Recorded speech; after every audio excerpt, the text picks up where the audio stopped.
J'ai le plaisir de t'accueillir ici dans cette libre antenne pour parler de ta trilogie, Les Nocturnes.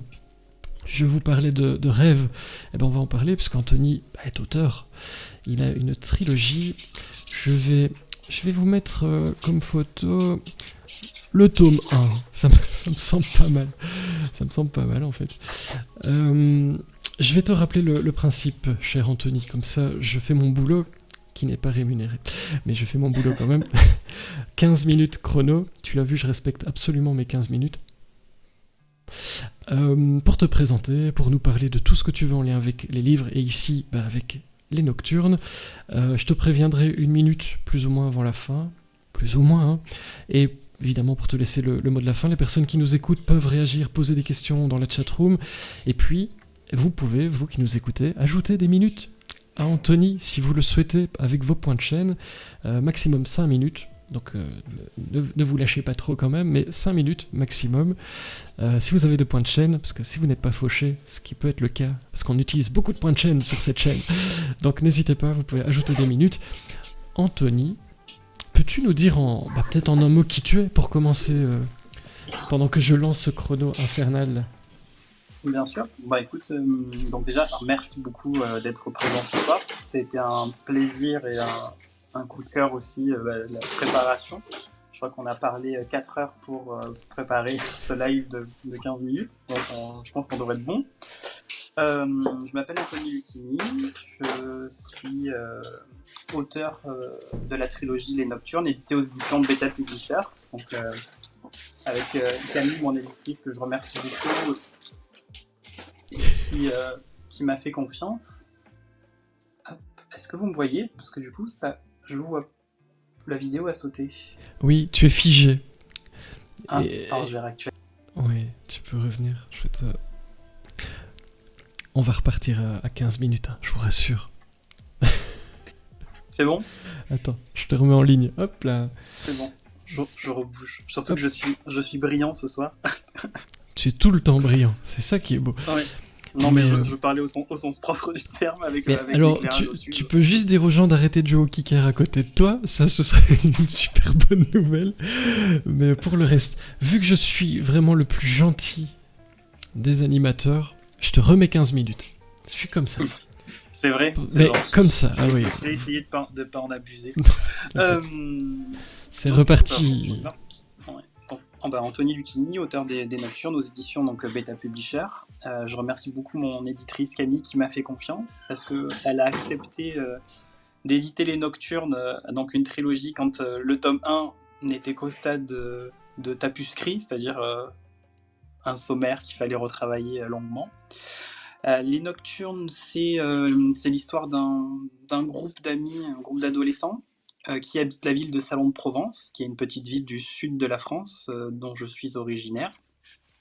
Les habitants sont les Salonnais et les Salonnaises, pour la petite anecdote. Rémi, c'est un lycéen qui est en seconde, qui rêve énormément. Et il fait des rêves vraiment très imagés et très précis. Il se souvient extrêmement bien de ses rêves. Et un jour, sur les conseils de ses amis, il décide à les noter dans un carnet parce qu'il se dit peut-être il y a quelque chose d'autre à retenir ou à trouver, et puis parce que les histoires lui plaisent bien. Et au final, l'ensemble de ses rêves prennent vie dans un autre monde dans lequel il va pouvoir rentrer de manière consciente. Et il va aller explorer tout ça avec son groupe d'amis. Donc ils sont 4 en tout. Le roman a été écrit selon le point de vue de chacun des protagonistes, ce qui permet d'avoir différentes visions, différentes analyses d'une même scène. Et puis c'était important aussi pour moi de dire que dans un bouquin, il n'y a pas qu'un seul héros ou qu'une seule héroïne. Tous les personnages sont les héros de leur propre histoire. Et du coup, dans ce livre-là, ils vont explorer l'imaginaire de leur ami, qui pensait tout connaître, puisque c'est lui qui avait tout écrit, c'est lui qui avait tout rêvé. Et au final, les choses passent pas vraiment comme il l'avait imaginé, puisque ce monde-là va libérer son ego. Donc ça va vraiment être un voyage initiatique au travers des rêves. L'idée, c'est de se dire, tiens, si les rêves voulaient dire quelque chose, que voudraient dire les vôtres? Et là, on l'aborde selon le point de vue de Rémi, qui, lui, a une imagination, on va dire, très fantastique. Et j'en profite pour remercier Ayapuka Cox qui a trouvé le chemin du stream. Bienvenue. Je dis aussi bienvenue à Johan, tu as bien choisi ta soirée. Cette soirée est faite pour toi, je te le dis déjà. Et les aléas du direct, nous dit Kira. Oui, c'est vrai que c'est souvent comme ça. mais franchement, on s'en sort pas mal. Superbe saga dont je relis le tome 1 en ce moment, nous dit Kira. Et ce côté saga, tu voulais aussi en parler. Donc déjà de Rémi avec ses rêves. Les rêves, c'est un terrain de jeu génial pour quelqu'un qui écrit des livres. Alors oui, c'est vrai, mais le risque qu'il peut y avoir, c'est qu'en fait, ce soit tellement large qu'on perde, de perdre une sorte de cohérence de l'histoire. Du coup, finalement, dans l'histoire, j'ai plutôt eu tendance à recréer un cadre, une trame de fonctionnement, des sortes de logique interne aux rêves et au fonctionnement des messages, à la mécanique des rêves. Voilà, comment fonctionnent les rêves, leur attribuer une fonction, puisque finalement, on peut rêver de tout. On rêve tous de choses qui sont très différentes et qui sont très très larges. Et pour avoir un fil conducteur et faire avancer l'histoire, il fallait trouver, on va dire, une forme de cohérence.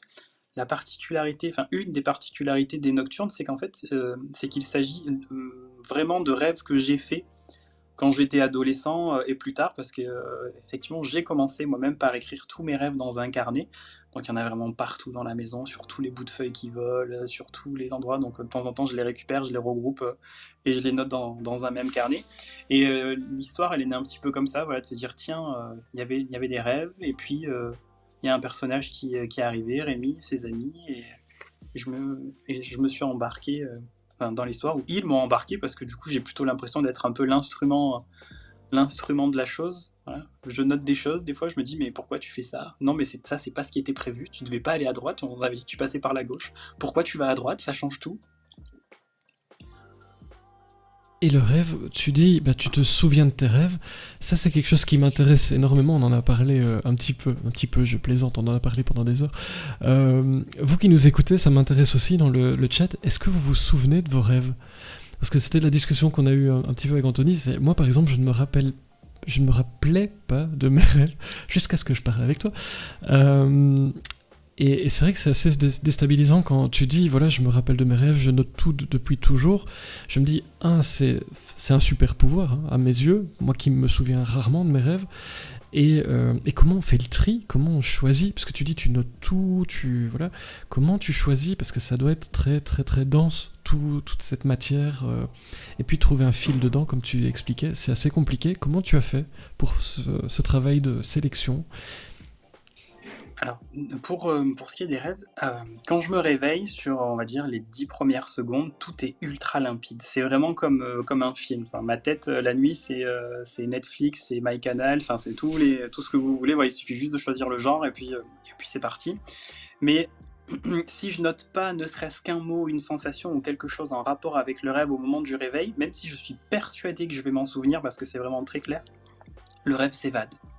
Il suffit que je note un mot, et à partir de ce mot, c'est comme si j'attachais le rêve, et je peux remonter la bobine et reconstituer toute l'histoire. Ça va aussi bien des couleurs que des sensations. Alors, j'ai rarement le goût dans mes rêves. C'est rigolo. Quand je mange quelque chose, généralement, ce sont les aliments sucrés. Dans mon rêve, ils n'ont pas bon goût. Voilà, je sais pas pourquoi. Donc du coup, je fuis les aliments sucrés dans mon rêve parce qu'à chaque fois, c'est désagréable, ce qui est rigolo, mais voilà, le reste n'a pas vraiment de saveur. Sinon, des fois, j'arrive à me souvenir des odeurs et vraiment des sensations. Et quelquefois, je me réveille avec les sentiments qui ont été développés dans le rêve. Si c'était à un moment donné où c'était de la peur, de la colère, voilà. Je peux me réveiller en colère sans que personne n'y soit pour rien et je dis, bon, excusez-moi, ça va passer. Alors, je vais t'expliquer un peu tout ce qui se passe dans le chat parce que ça fait réagir beaucoup de monde, mais je suis sûr que ça va t'intéresser. Alors, on parle de la couverture, Johan qui dit « Le dessin et l'écriture me fait fondre », ça je veux bien croire, ça fait un peu attrape-rêve, on est en plein dedans, on en parle. Il nous dit « Parfois je m'en souviens les plus effrayants, en général », ça c'est un peu mon cas aussi, je retiens vite les cauchemars et pas du tout les rêves. Et ça m'intéresse de voir, est-ce que tu retiens tout, les choses plus noires, les choses plus positives. On parle d'écriture intuitive aussi au moment de la sortie de ton sommeil, peut-être, de noter rapidement. Fanny nous dit: je ne me souviens jamais de mes rêves et je ne me souviens pas de rêver. C'était un peu mon cas aussi. Vincent nous dit qu'il a un bouquin pour aider à interpréter les rêves. Il y en a plein. Fredo est parmi nous et tu es sur la bonne chaîne, Fredo, bienvenue à toi. Les rêves, c'est comme un savon mouillé, souvent ça t'échappe, nous dit Vincent. Je te laisse répondre à tout ça, je reprends vos messages tout de suite après, parce qu'il y a énormément, je vois que ça vous fait réagir. Et il y a un truc, je te le dis déjà, mais c'est vrai que moi tu m'as donné un petit truc pour les gens qui ne se souviennent pas de leurs rêves, et ça m'intéresse que tu l'expliques, parce que je crois que ça pourrait faire plaisir à certains qui nous écoutent. Ouais, justement, déjà je voulais te demander, est-ce que tu l'as essayé et qu'est-ce que tu en penses? Alors, ça m'a, comme je t'ai dit, pas pendant les vacances, parce que je suis un peu comme Johan disait, moi c'est plutôt les rêves cauchemars. Donc, c'est pas pour rien que j'écris des thrillers, à mon avis. Je crois que j'auto-sélectionne certaines choses pendant les rêves, et donc je me suis rappelé de certaines choses, et on m'a toujours dit, si on ne s'en rappelle pas, c'est que quelque part, on a décidé de pas s'en souvenir, on a verrouillé quelque chose, et que c'est pour ça qu'on ne s'en souvient pas, et il suffit de vouloir s'en souvenir pour s'en souvenir. C'est un peu la discussion qu'on avait, et donc oui, ça marche. Pas à 100%, mais ça marche. En tout cas, de manière sélective pour moi, ça fonctionne plutôt pas mal. Donc, du coup, on va pouvoir expliquer. Donc, pour essayer, en fait, il suffit simplement le soir, avant de se coucher, avant de dormir, de dire à son cerveau qu'on veut se souvenir de ses rêves. Et le cerveau donc va enregistrer ça. C'est une technique qui existe, hein, c'est de la PNL, la programmation neuro-linguistique, quelque chose comme ça. Et le cerveau va noter que on lui a demandé de se souvenir des rêves. Et petit à petit, plus on va lui demander, plus il va se rôder à l'exercice. Et plus les messages, les informations, les détails seront importants, et plus après vous apprendrez à aller fouiller dans vos rêves, si vous m'autorisez l'expression. Moi, je pars du principe, alors je suis pas un spécialiste des rêves, je suis pas un spécialiste de l'interprétation, et j'ai pas l'imprétention de dire à qui que ce soit comment interpréter les rêves. L'idée des nocturnes, c'était plutôt une invitation, voilà, une invitation à être ouvert au fait que les rêves puissent être porteurs de messages ou d'informations. Alors vous allez trouver tout un tas d'ouvrages qui sont très bien faits, vous allez trouver des dictionnaires des rêves qui vont vous aider parce qu'ils vont vous donner quelques clés sur la symbolique. De ma modeste expérience, ce que je peux dire, c'est que quand je rêve, il y a des éléments plus particuliers dans le rêve qui vont retenir mon attention. Ça peut être une couleur, ça peut être un objet, et c'est pas forcément quelque chose d'important dans le rêve, mais ça va vraiment attirer mon esprit, et du coup, je vais plutôt regarder la définition ou la symbolique de ces choses-là dans le rêve en me disant tiens voilà qu'est-ce que ça peut être. Voilà. Pour moi les rêves nous apportent des informations sur le traitement de tout ce qui s'est passé dans la journée, ce qui nous a plu, ce qui nous a pas plu, et puis notre cerveau fabrique des images en fonction de ce qu'on aime, de ce qu'on n'aime pas, de ce à quoi on est sensible. Moi on va dire comme Rémi, je suis beaucoup dans le magique, donc j'ai la chance de pouvoir encore respirer sous l'eau, passer à travers les murs, voler dans mes rêves, et donc ça c'est vrai que du coup c'est un super pouvoir, pour reprendre l'expression de Frédéric, et je m'en lasse pas, je suis content de m'endormir parce que du coup je me dis super, je vais faire plein de trucs que j'ai pas pu faire aujourd'hui quoi. Et ça répond un peu à la question de Fanny qui demande quel est le but de vouloir se souvenir de ses rêves. Mais toi clairement, tu pars de là pour écrire des livres. Donc déjà rien que ça. Mais ça peut arriver que certaines personnes ne souhaitent pas se souvenir de leurs rêves, ou ne s'en souviennent pas et on ne sait pas trop pourquoi. Voilà, vous dites plein de choses intéressantes dans le chat. Aya Pukacox nous dit « Il m'arrive de me réveiller en me souvenant de mon rêve, mais je n'ai pas le temps de le noter. » Ça pourrait être moi aussi. Il s'échappe également, mais je n'arrive pas à le retenir, et il me reste des bribes qui n'ont plus vraiment de sens. C'est un peu ça, ou alors des moments qui restent et qui ressurgissent dans ta journée. Un peu comme tu disais, c'est un peu le résumé d'une journée, mais on peut avoir quelque chose dans sa journée qui rappelle un morceau de son rêve. Et c'est vrai que c'est tout ce que tu explores dans les Nocturnes, cette trilogie, qui sera bientôt plus qu'une trilogie, peut-être, qui sait. Alors, je suis en train... Alors, c'est une trilogie, elle est terminée. Je voulais écrire pour mon anniversaire un chapitre bonus suite à la trilogie parce que ça me faisait plaisir et puis c'est quelque chose qui venait naturellement. Et quand j'ai terminé de l'écrire et que je l'ai présenté à mon éditrice, Camille, elle me dit « Mais Anthony, ceci n'est pas un chapitre bonus, ceci est un livre. » Et là, moi, naïvement, je dis « Non, mais t'es sûr? Moi, ça me va bien que ce soit juste un chapitre bonus. » Elle me fait « Non, Anthony, c'est un livre. » Je dis « Bon, laisse-moi réfléchir. » Donc j'ai relu, j'ai un peu réfléchi et j'ai dit « Bon, effectivement, tu as raison. » Donc ce sera un sequel, c'est-à-dire donc un 4e livre, mais qui pourra se lire de manière complètement indépendante de la trilogie. Donc je respecte bien le contrat de la trilogie, c'était important pour moi. Et l'histoire se passera quelques années plus tard et je suis en train de l'écrire. Voilà, je profite de mes vacances en Irlande, d'être nourri de toute cette spiritualité, de tous ces beaux décors et de toute cette nature pour écrire. Je suis à la moitié du chapitre 7 et je rends la première épreuve pour le 31 décembre de cette année. L'objectif serait qu'il sorte pour mon anniversaire vers le mois de juin, donc pour quand même respecter ce point-là. Voilà. Alors, on a déjà rajouté 1 minute, merci Fanny Jaune, je l'ajoute à la fin. Moi, je t'en ajoute une aussi parce qu'en fait, je t'écouterai des heures. On me demande dans l'oreillette, merci, vous êtes actif sur le chat, ça me fait plaisir, mais en plus, vous m'envoyez des questions partout. À qui est destinée cette trilogie et bientôt plus? Est-ce que c'est parce que la couverture fait rêver? Est-ce que c'est un livre jeunesse? Est-ce que c'est un livre adulte? Est-ce que c'est pour tout le monde? Les gens se posent la question. Je suis sûr que tu as une réponse à ça. Oui, tout à fait. Alors, je dirais que c'est à partir de 10 ans. C'est tout public, aussi bien pour les lecteurs de fantasy fantastique que pour les gens qui ne seraient pas ou qui se diraient ne pas être dans la fantasy le fantastique, parce qu'il y a quand même un ancrage dans le réel. Il y a quand même des allers-retours qui se font dans le réel. Ma lectrice la plus âgée a 95 ans. Et j'ai eu le plaisir de savoir que je l'ai fait rêver. Et donc ça, honnêtement, de l'entendre de la bouche d'une personne, ça n'a pas de prix. C'est comme un jour, une personne m'a dit « Vous serez le cadeau de Noël de mon fils ». Et là, je me suis dit « Waouh, en fait, les Nocturnes, ça peut être un cadeau ». Et là, c'était pour moi le plus beau cadeau. Donc il n'y a pas d'âge maximal.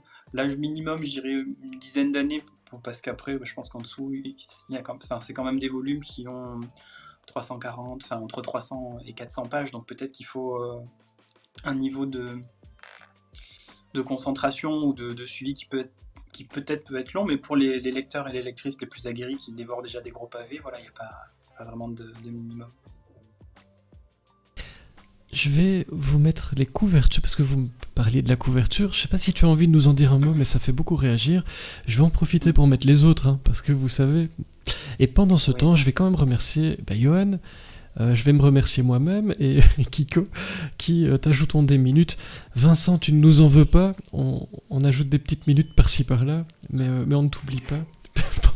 Pendant ce temps. Voilà, je vais mettre les couvertures. Je ne sais pas si tu veux nous en dire un mot, parce que je sais qu'elles sont importantes. Avec plaisir. Évidemment. Oui, tout à fait. Alors déjà, merci à tous pour toutes ces minutes de parole supplémentaires. Ce sont des couvertures donc, qui sont très symboliques. Chaque élément qui figure sur la couverture a son rôle à trouver dans l'histoire. Et ce sont aussi des couvertures qui sont évolutives, puisqu'en fait, quand vous allez mettre les 3 livres à la suite, les uns à la suite des autres, vous allez voir qu'il y a une évolution au niveau des éléments qui composent ces couvertures, aussi bien au niveau des symboles qu'au niveau du piège à rêve. Il y a une évolution au niveau de la couleur et il y a une gradation au niveau du titre. Voilà, comme je disais tout à l'heure, c'est un voyage initiatique au travers des rêves et Camille a réussi à faire ressortir tous ces éléments-là au travers des couvertures. Donc, a priori, sans spoiler quoi que ce soit, mais on voit qu'on passe d'une couverture qui est d'un bleu nuit vers un blanc, et le premier titre c'est l'éveil, le deuxième c'est l'ascension, et le troisième c'est l'illumination. Avec toute une symbolique au niveau du piège à rêve. Et j'ai presque réussi à te suivre. Avec le dégradé du bleu foncé au bleu clair au blanc. Gwen demande, cher Anthony, quel est votre planning au niveau des salons ? En France, euh, il faut que je vois avec la maison d'édition. Généralement, je fais plutôt des salons qui sont proches de ma région. Donc moi, je suis originaire de Salon de Provence. On fait quelques salons sympathiques. On a eu la chance de participer à la Bourse aux livres de Belgique, sauf celle de cette année qui avait été annulée. Euh, mais sinon, tout le détail des salons figure sur le site de la maison d'édition Beta Publisher. Et puis, voilà, s'il y a certains salons que la maison ne connaît pas ou n'a pas encore fait et qu'on a des propositions, on regarde toujours avec beaucoup de plaisir, parce que c'est vraiment un élément particulier à rencontrer, pouvoir prendre le temps d'échanger, de discuter, c'est super agréable. C'est visiblement comme ça que Kira t'a découvert, hein, si je comprends bien ce qui se passe dans le chat. Vous parlez beaucoup, alors j'essaye de suivre en même temps. Et Gwen est très intéressée par l'idée que tu viennes en Belgique, puis moi aussi. Donc voilà, il va falloir regarder à ça avec Beta Publisher. Cher Anthony, il te reste plus ou moins 2 minutes. Je sais pas, tu avais beaucoup de choses à dire. Du coup, je te laisse continuer très gentiment et je ne t'interromps presque plus. Presque. Non, mais après, les échanges me vont bien et les questions aussi, donc n'hésitez pas. Pour les nocturnes, comme pour chacun des livres de la maison d'édition, vous pouvez retrouver des book trailers, donc le même principe que pour un film, donc c'est une bande-annonce pour un livre. Sur le site de Beta Publisher, sur YouTube et ailleurs, vous avez la possibilité de pouvoir lire, je crois, 60, 70 ou 80 pages des nocturnes si vous voulez vous faire une idée. Puis ensuite, moi je suis très disponible et joignable sur Instagram, voilà, pour échanger, pour discuter. J'ai quelquefois des lecteurs ou des lectrices qui me posent des questions durant leur lecture au fil de l'eau sur Instagram, et c'est très agréable parce que ça permet de comprendre, ou de voir ce que suscite ce qu'on peut écrire, voilà, qu'on aime ou qu'on n'aime pas, mais voilà, on ne va pas tous interpréter les choses de la même manière. Pour ce qui est du salon en Belgique, moi je suis carrément d'accord et je pourrais être un des ambassadeurs de la négociation avec Camille. Ah, excellente nouvelle. Pendant ce temps-là, Super Kiko nous a mis le lien vers ta page à toi chez Beta Publisher, donc comme ça vous pouvez aller jeter un œil. Effectivement, vous pouvez vous faire une idée en lisant déjà une grosse partie quand même, c'est beaucoup, 70 pages. Vous avez vu, c'est ça, ouais. C'est plutôt magnifique, donc n'hésitez pas, la curiosité c'est bien. On me glisse encore dans l'oreillette, vous n'arrêtez jamais. Est-ce que tu serais heureux que les gens t'envoient leurs rêves ? Ou est-ce que ce serait too much ? Est-ce que tu as besoin que ce soit tes rêves ? Et est-ce que tu ne travailles que sur ça, ou est-ce que tu as d'autres projets qui seront en dehors de tout ce que tu as pu noter par rapport à tes rêves ? Parce que là, on t'enferme un petit peu là-dedans avec les nocturnes, mais j'imagine qu'il y a d'autres choses. Et c'est l'occasion d'en parler vite fait.